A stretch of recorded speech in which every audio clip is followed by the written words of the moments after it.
하나님의 말씀은 요한복음 1장 19절부터 28절 말씀까지입니다.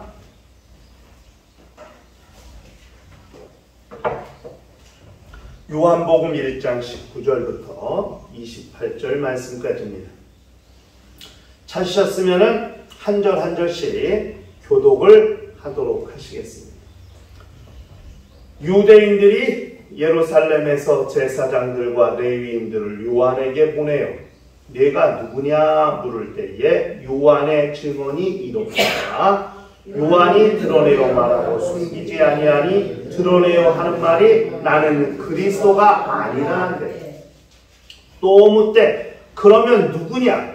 네가 엘리야냐? 이르되 나는 아니라. 또 묻되 내가 그 선지자냐? 대답하되 아니라. 또 말하되 누구냐? 우리를 보낸 이들에게 대답하게 하라. 너는 내게 대하여 무엇이라 하느냐? 이르되 나는 선지자 이사야의 말과 같이 주의 길을 곱게 하라고 광야에서 외치는 자의 소리로라 아니라. 그들은 바리새인들이 보낸 자라.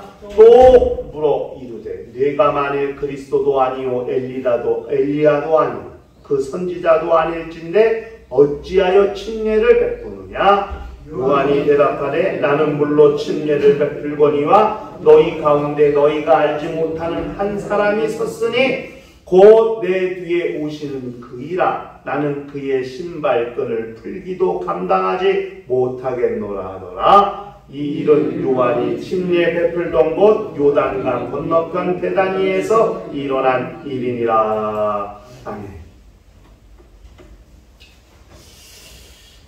우리 신앙생활은 자기 정체성을 알고 사는 삶을 말하는 것입니다. 내가 누군지. 이거 굉장히 중요한 거거든요. 그러니까 인생을 살면서 가장 중요한 질문이 네 가지가 있다고 그래요. 뭐냐면 첫째, 나는 누군가? 나는 누구인가? 두 번째, 나는 어디서 왔는가? 세 번째, 나는 어디로 가는가? 네 번째, 나는 무엇을 위해 사는가? 이 질문에 대한 답을 확실하고 분명하게 할 줄 알면 그 사람의 인생은 허투루 사는 인생이 아니고 목적을 위해 사는 삶이 되는 것입니다. 나는 누구인가? 라는 물음에 우리는 무엇이라고 답변하시겠습니까? 이게요, 간단한 질문인 것 같은데 결코 간단치가 않습니다. 나는 누구냐? 당신은 누구십니까? 예, 저요? 사람인데요. 이렇게 답변하는 것이 아니라 내가 누군지에 대해서 고민하고 그래야 어떻게 살지에 대한 방향이 나오는 거거든요. 근데 내가 누군지를 모르면 뭘 해야 될지도 모르고 뭘 해야 될지도 모르면 어디로 가는지도 모르고 이렇게 되는 거예요. 나는 누구인가? 제 이름은 김영입니다. 저는 하나님의 자녀입니다. 나는 하나님의 영광을 위해 사는 사람입니다. 저는 목사로 기름 부어서 양들을 양육하도록 하나님께서 이 땅에 보내신 사람입니다. 나는 주 예수 계신 곳을 향하여 믿음의 행진을 이어가고 있는 사람입니다. 아주 이렇게 자기가 무엇을 위해 사는지를, 어디로 가고 있는지를 정확히 알고 살아야 그 인생의 시간이 다 물거품이나 소모되지 않습니다. 시간이 귀하고 쓰는 시간만큼 보람이 있고 사는 인생만큼 가치가 있게 되는 거거든요. 뭘 위해 사는지, 왜 사는지, 이건 시간을 허비하는 것밖에 되지 않죠. 이런 것들에 대한 고민을 잘 해야 됩니다. 나는 누구인가? 그것을 알면 내가 해야 될 일이 무엇이고 하지 않아야 할 일이 무엇인가를 알 수 있어요.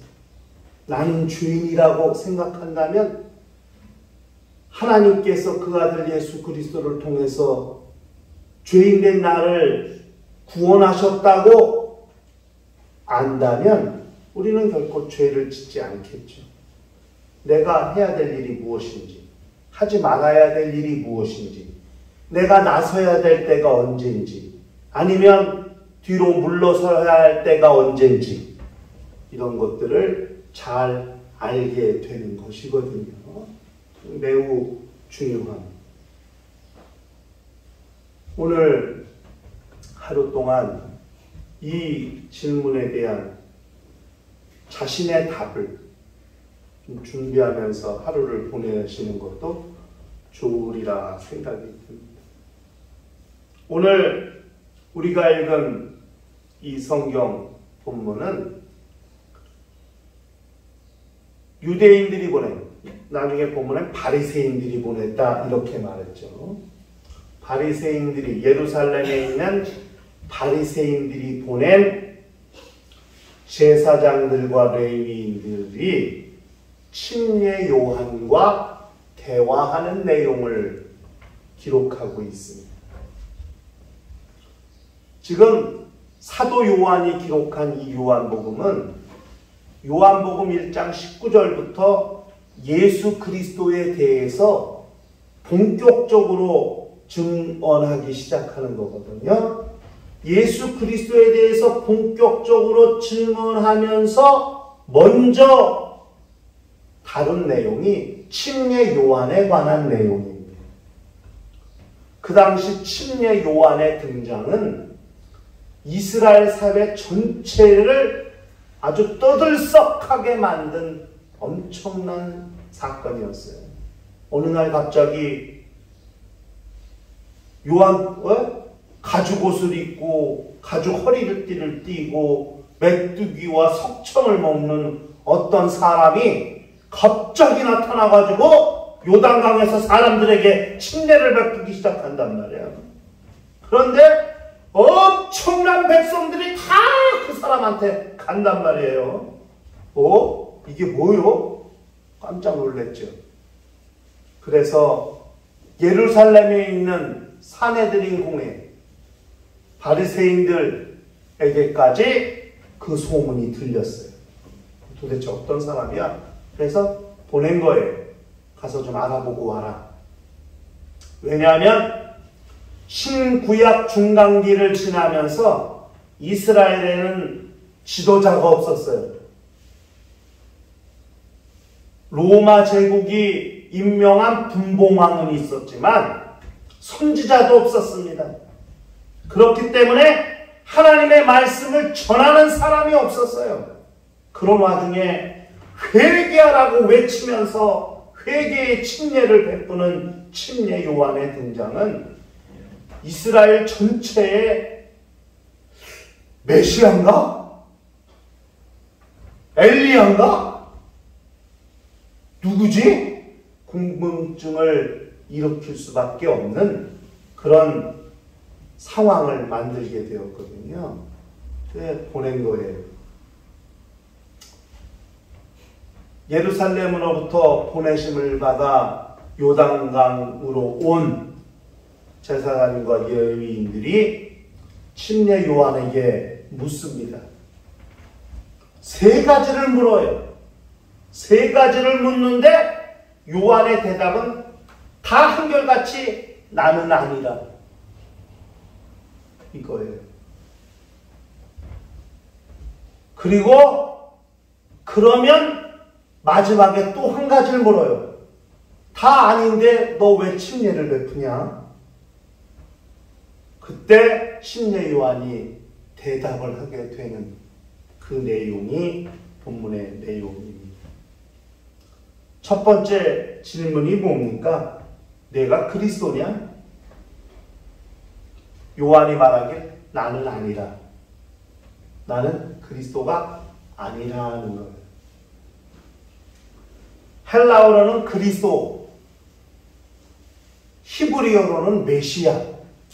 그러니까 지금 요한은 헬라어로 말한 거죠. 내가 그리스도냐? 그러나 히브리어로 내가 메시아냐? 이렇게 물은 거란 말이에요. 왜 그렇게 물었을까요? 이스라엘 민족에게 메시아가 온다고 하는 이 신앙은 이스라엘 대대로 이어져 온 아주 중요한 신앙의 근간이거든요.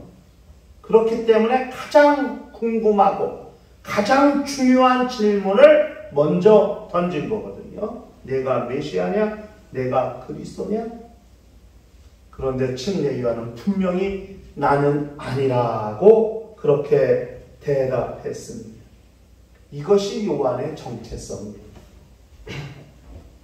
사람들이 생각할 땐 메시아인 것 같고 사람들이 눈에 보일 때는 그리스도처럼 보이지만은 나는 그리스도가 아니라고 확신하는 것이 요한의 정체성입니다.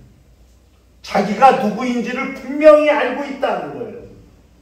자기의 분수, 자기의 수준, 자기의 위치, 그것을 분명히 알고 있다는 거죠. 세상 사람들은 보세요. 얼마나 허풍이 셉니까? 아니면서도 긴 것처럼, 모르면서도 아는 것처럼 그렇게 허세를 떨고 가식을 떨고 보통 사람들 다 그렇잖아요. 네? 저 사람 얼굴만 아는데 엄청 잘하는 것처럼 나 엄청 잘한다고 허풍을 떤단 말이에요. 근데 막상 캔에 보면 아무것도 몰라. 아는 체하고 네? 된 것처럼 의시되고 자랑하고 이것이 세상의 모습이거든요. 근데 요한은 보통 사람들 같으면 충분히 그렇게 의시될 수 있고 과시할 수 있는데 요한은 단호해요. 나는 아니라. 이게 요한이 자기의 직분, 직책, 자기의 수준을 보고 있는 시선입니다. 어떤 인기나 유명세에 흔들리거나 요동하지 않고 소신대로 하나님이 자기에게 맡기신 그 본분대로 그렇게 자기 일을 감당하는 것이죠. 자기의 본분이 무엇인지 그것을 망각하지 않는 것, 이게 매우 중요한 삶의 정체성이라는 것을 잘 알아야 됩니다. 세상이 신앙인들을 볼 때 신앙인들은 우쭐대거나 기세등등하거나 허풍을 떨거나 그렇지 아니하고 겸손하고 검소하고 소신 있게 지조 있게 그렇게 행동하고 말할 줄 알아야 이것이 신앙인의 정체성이 된다는 사실을 잘 알아야 됩니다. 여러분, 분위기를 좌지우지하고 그렇게 마치 우두머리같이 그렇게 우쭐대면서 그렇게 사는 사람들도 있어요. 그러나 요한은 결코 그렇지 않았습니다. 나는 아니라. 한마디 말에 요한의 정체성이 있다는 것을 우리가 잘 알아야 돼요. 두 번째, 그러면 내가 엘리야냐? 이렇게 물었다. 요한이 또 나는 아니라 이렇게 답변했습니다. 유대인들의 첫 번째 관심은 메시아라고 했죠. 그리스도가 왔는가 오지 않았는가. 그런데 침례 요한은 자기가 그리스도가 아니래. 그러면 유대인들의 두 번째 관심은 엘리야거든요. 왜? 반드시 엘리야가 다시 온다고 그랬으니까요. 여러분, 말라기서 4장 5절에 보라, 여호와의 크고 두려운 날이 이르기 전에 내가 선지자 엘리야를 너희에게 보내리니, 이렇게 예언했거든요. 엘리야가 누군가요? 불말과 불병거를 타고 엘리사가 보는 눈앞에서 하늘로 승천해 올라간 선지자가 엘리야 선지자입니다. 성경에 죽음을 맛보지 아니하고 이 땅에서 죽음을 맛보지 아니하고 하늘로 간 사람이 두 사람이 있어요. 에녹이라는 사람. 300년간 하나님과 동행한, 하나님이 그를 데려가셨다고 그랬죠. 이 땅에서 죽지 않았어요. 그리고 엘리야가 죽음을 맛보지 않고 하늘로 올라간 두 번째 사람입니다. 그런데 분명히 성경은 여호와의 크고 두려운 날이 이르기 전에 내가 선지자 엘리야를 다시 보내시겠다고 그렇게 하나님이 약속하셨거든요. 그래서 메시아가 오기 전에 엘리야가 온다는 사상이 이스라엘 신앙의 중심에 잡혀 있기 때문에 메시아냐? 아니라. 그러면 내가 엘리야냐? 이렇게 물었거든요. 그런데 침례 요한이 아니라고 그랬어요. 근데 우리 여기서 한 가지 궁금해지는 게 있죠. 이상하다. 예수는 분명히 침례 요한을 엘리야라고 그랬는데, 근데 왜 침례 요한은 자기는 엘리야가 아니라고 그럴까? 충돌이 되잖아요. 이 문제를 해결하고 넘어가야죠. 여러분, 마태복음 11장 14절에 보니까 만일 너희가 즐겨받을진대 오리라 한 엘리야가 곧 이 사람이니라. 예수께서 침례 요한을 향하여 오리라 한 엘리야가 바로 이 사람이라고 그렇게 말씀했거든요. 마태복음 17장 12절에 가니까 그제서야 제자들이 예수께서 말씀하신 것이 침례 요한인 줄을 깨달으리라, 이렇게 말합니다. 그런데 왜 정작 침례 요한 본인은 나는 엘리야가 아니라고 그럴까요? 잘 이 문제를 해결해야 됩니다. 성경이 틀린 건가요? 유대인들이 생각하는 엘리야는 누구냐면 불병거를 타고 하늘로 올라간 그 엘리야가 다시 온다고 믿은 거예요. 네? 이해하시죠? 불병거를 타고 올라간 엘리야, 그 엘리야가 다시 이 땅에 온다고 믿은 거예요.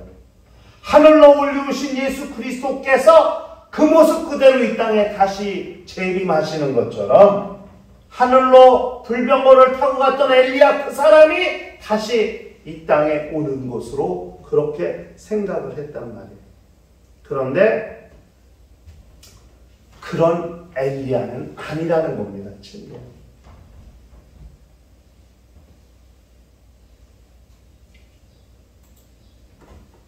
누가복음 1장 17절에 그가 또 엘리야의 심령과 능력으로 주 앞에서 먼저 와서 아버지의 마음을 자식에게 거스르는 자를 의인의 슬기에 돌아오게 하고 주를 위하여 세운 백성을 준비하여 아버지의 마음을 자식에게, 자식의 마음을 아버지에게 되돌리는 마치 엘리야의 사역과 같은 그런 사역을 하는 사역자로서의 엘리야이지, 침례 요한은 엘리야의 사역을 감당한 사역자로서의 엘리야지, 불병거를 타고 하늘로 올라간 그 사람이 다시 이 땅에 오는 그 엘리야는 아니라, 이렇게 침례 요한이 말하는 것이, 너희가 생각하고 너희가 믿고 너희가 기대하는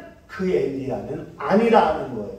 그러나 예수께서 침례 요한을 엘리야라고 말씀하신 것은 불병거를 타고 올라갔던 그 사람이 다시 이 땅에 나타난 엘리야가 아니라 엘리야의 심정으로 그렇게 사역한 그 엘리야라고 주님이 그렇게 말씀하신 것이라는 것을 우리가 기억할 필요가 있는 거죠. 그럼 아주 우리가 성경을 이해할 때 매우 잘 이해해야 되는 부분이기도 합니다. 나는 너희가 기대하는, 너희가 생각하고 있는 그 엘리야는 아니라, 그러나 침례 요한은 그 사역 자체가 엘리야가 하는 것 같이 엘리야가 이 땅에 와서 해야 될 일, 그 일을 감당한 사역자로서의 엘리야라는 사실을 우리가 기억할 필요가 있습니다.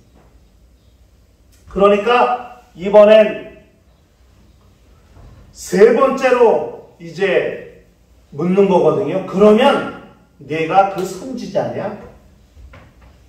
이게 그 선지자라는 말이 무슨 말일까요? 메시아, 엘리야, 그 선지자, 이게 지금 1단계, 2단계, 3단계처럼 지금 그렇게 단계가 낮아지고 있는 거거든요. 가장 중요한 것은 메시아, 그 다음은 엘리야. 엘리야가 아니라면 그 선지자. 그 선지자가 뭐냐면 신명기 18장 15절에 가면 이렇게 기록되어 있거든요.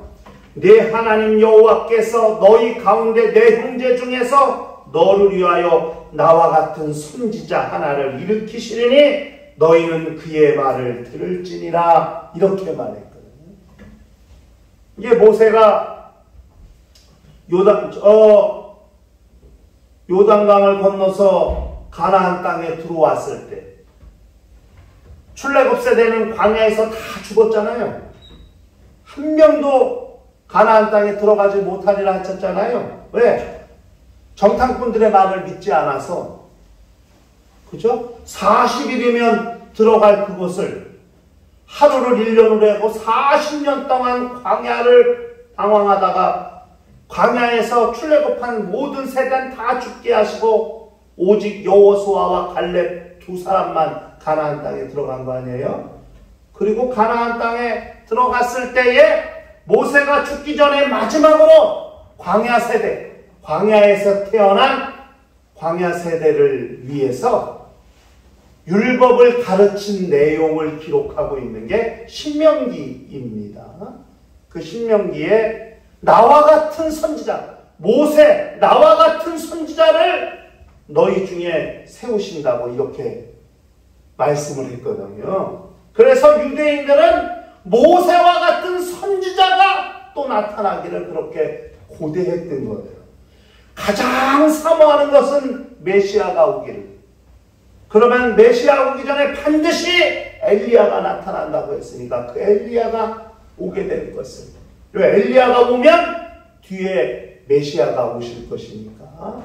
그 다음에 그 엘리야가 아니라면은 엘리야가 올 때까지 하나님의 말씀을 전해줄 선지자를 기다리고 있었는데 침례 요한이 바로 그 선지자냐?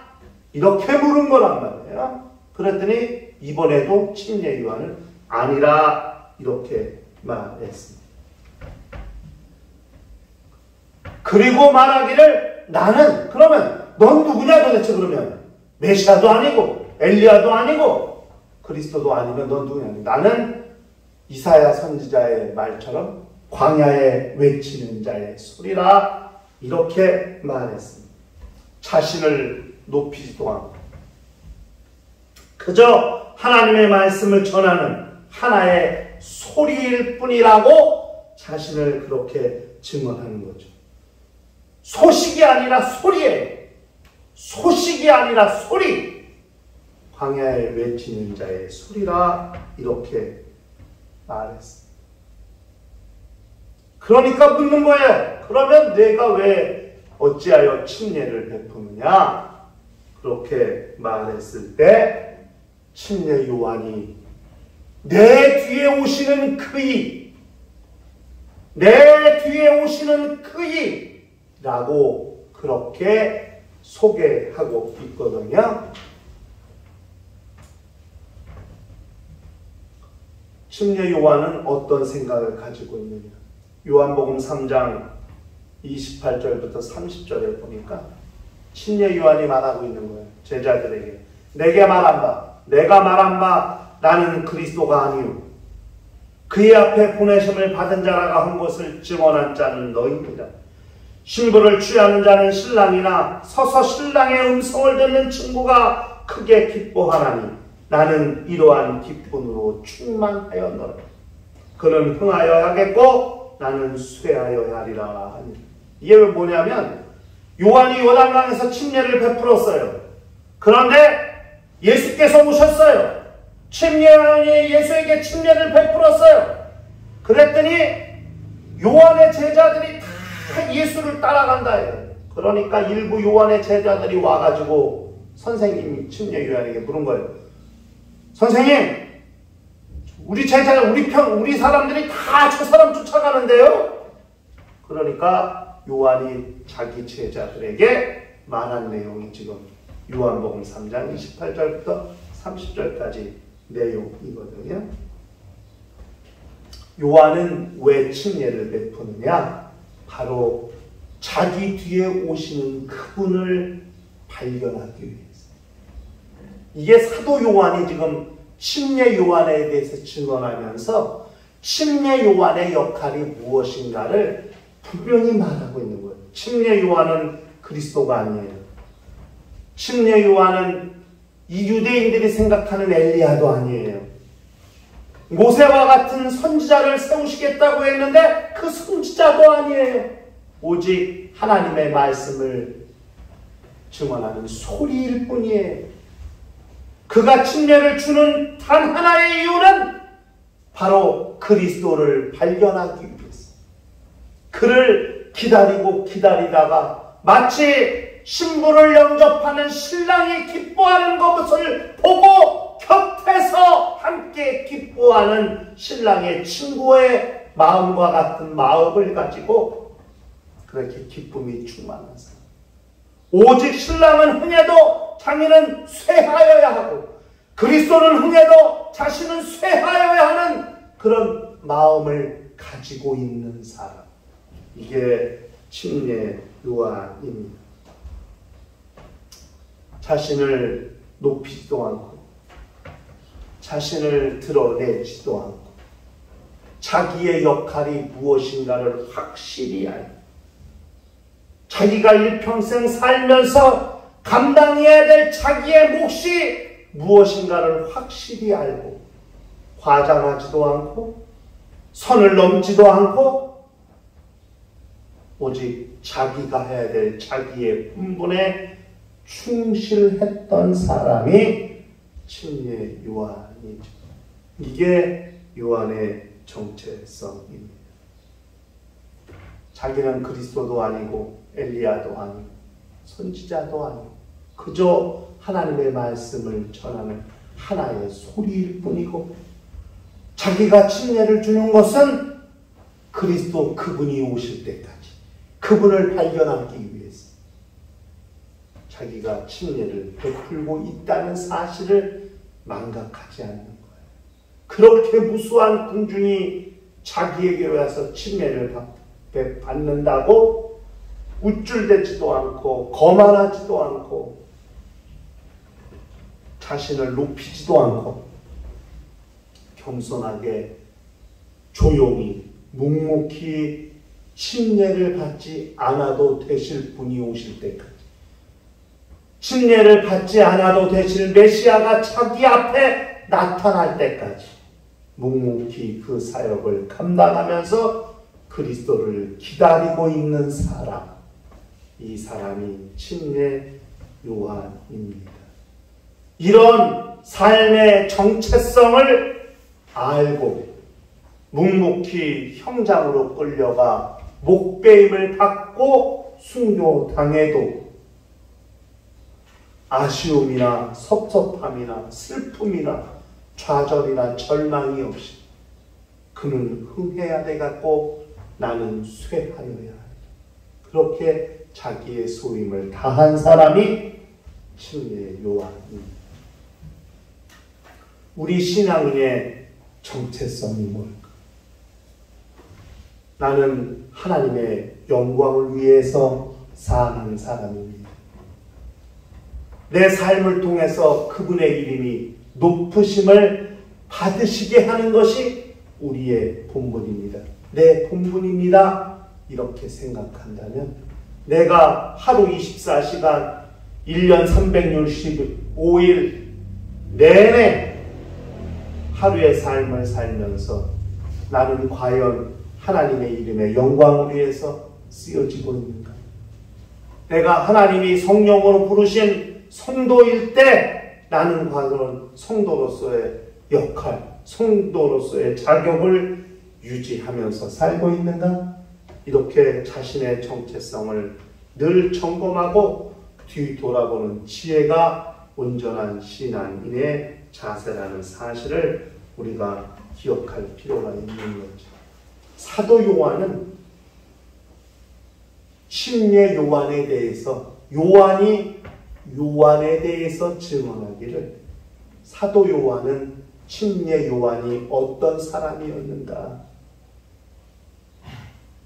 그리스도도 아니고 엘리야도 아니고 모세와 같은 선지자도 아니지만 침례를 베풀면서 그리스도를 발견하게 하고 그 그리스도에게 침례를 줌으로써 마침내 그 그리스도를 이 세상에 내 뒤에 오시는 그분, 바로 그분이 너희가 찾는 그분이라고 그렇게 세상에 그리스도를 출현시킨, 등장시키는데 그 역할을 감당한 사람이라고 사도 요한은 침례 요한에 대해서 기록하고 있습니다. 어떤 자기 자랑도 없고 자기 높임도 없고 과시나 허영이나 허풍이나 허세도 없이 묵묵히 자기가 해야 될 일을 충실히 감당한 사람이라고 그렇게 사도 요한은 침례 요한에 대해서 기록하고 있습니다.